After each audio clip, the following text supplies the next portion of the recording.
Ciertamente, como en cualquiera de estos lugares hay leyendas y cosas. Lo cierto es que hace 4 siglos y 2 años, doña Elvira de Padilla, que era una viuda rica y que quedó viuda por segunda vez, con sus hijas, tuvo pues un camino espiritual, con sus hijas y algunas sobrinas, se encerró en esto que era su propiedad y fundó un convento carmelitano que, como toda fundación, tenía que tener la aprobación de la iglesia, y seguramente en ese sentido hubo un camino hasta que el convento se consolidó con la aprobación eclesiástica. Eso es en cuanto a la vida religiosa. El Camerín del Carmen es una construcción que data del año 1604. Inicialmente fue un convento de las monjas salesianas.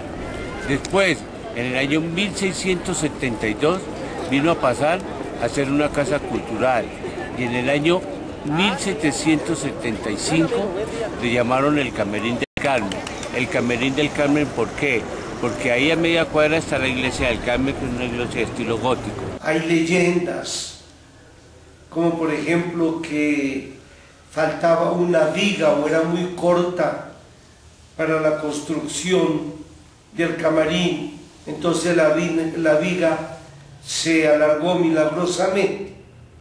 Toda la vida ha habido leyendas de esas, y existen todas las leyendas que hubo de la Bogotá antigua. Aquí habría que ver el libro de Cordovés Moure, a ver qué leyendas más o qué toca sobre el camarín, pues yo realmente no me he interesado en materia. En cuanto al camarín, pues el camarín se fue construyendo, mejor dicho, el convento comenzó su propia vida autónoma, tuvo sus momentos críticos, sus momentos de apogeo. Por ejemplo, cuando fue declarado Monasterio Real de San José de las Carmelitas Descalzas, el título de Monasterio Real, que venía de la corona, no significaba mayor cosa. Título. No creo que eso haya aportado mayores bienes al convento. El convento vivía una pobreza generalizada, o vivía como la pobreza generalizada de la entonces Santa Fe de Bogotá. Esto que se llama Camerín del Carmen, que fue habitado por las monjas carmelitas. En ese entonces pues era la época en que las monjas eran de claustro, no tenían comunicación con el exterior, entonces ellas permanecían internas ahí, y si en algún momento no querían una visita o algo, pues todo lo que tenían que hacer era por intermedio de una ventana, ¿no? O un velo, porque ellas no tenían ninguna clase de comunicación con el exterior, ellas se dedicaban, era allá a su convento. De hecho, ahí hay su cementerio, en la parte, ustedes entran en la parte que es del restaurante, y hacia el fondo hay unas escaleras a donde era el cementerio de ellas, ¿sí? Luego eso fue habitado por otras personas. Bogotá estaba necesitando un teatro aparte del Teatro Colón, entonces hicieron el Camerín del Carmen únicamente para obras de teatro. Desde allá hasta el día de hoy funciona únicamente en esta misión. El Camerín del Carmen queda en el barrio La Candelaria. El barrio La Candelaria es el patrimonio nacional, la antigua Santa Fe de Bogotá. En el Camerín del Carmen se presentan las principales obras de teatro que existen. Lo que es interesante es que, como todo convento, fue creando su lugar de culto. Entonces vino la iglesita del Carmen, que tiene todavía, está como recuerdo, el camarín.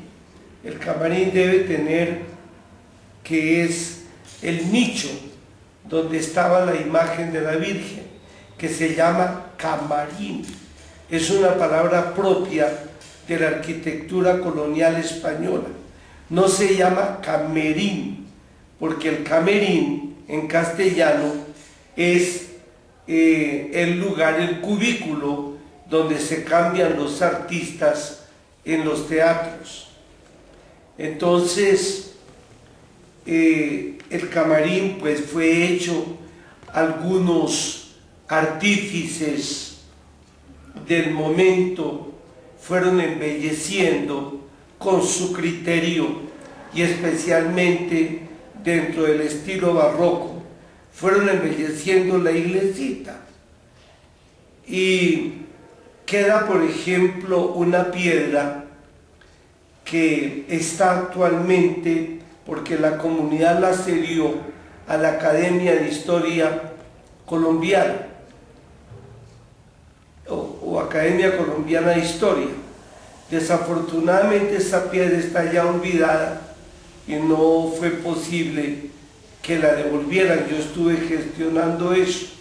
Entonces tomamos una fotografía de la piedra que está allá en uno de los muros de lo que quedó del camarín, en lo que está actualmente la parte del restaurante. Ahora funciona es el teatro y el restaurante, donde hay toda la clase de presentaciones desde un concierto, o bueno, todos los que vienen estudian teatro, todo eso, vienen a hacer sus presentaciones ahí, y es muy concurrido. De hecho, cuando hay unas excelentes presentaciones, es muchísima la gente que se queda ahí. Entonces, la parte del teatro en este momento, parte del teatro y el restaurante.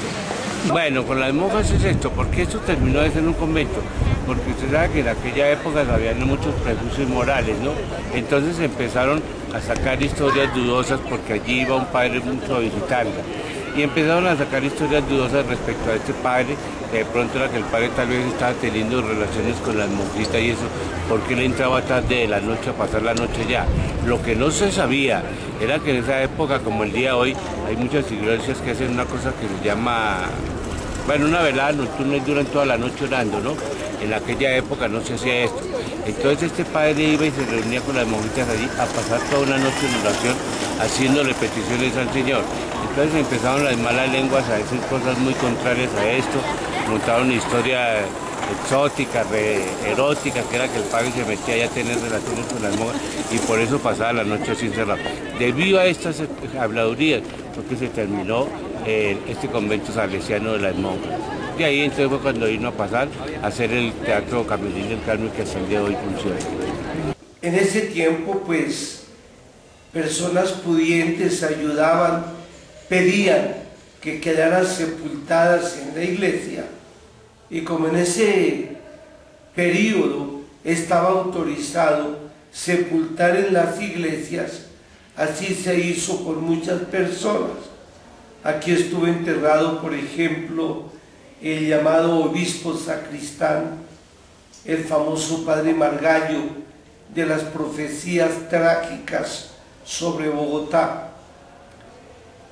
Bueno, la iglesia era de las carmelitas, que porque vivían una estricta clausura, entonces tenían una capilla que iba a dar con una ventana de rejas al altar.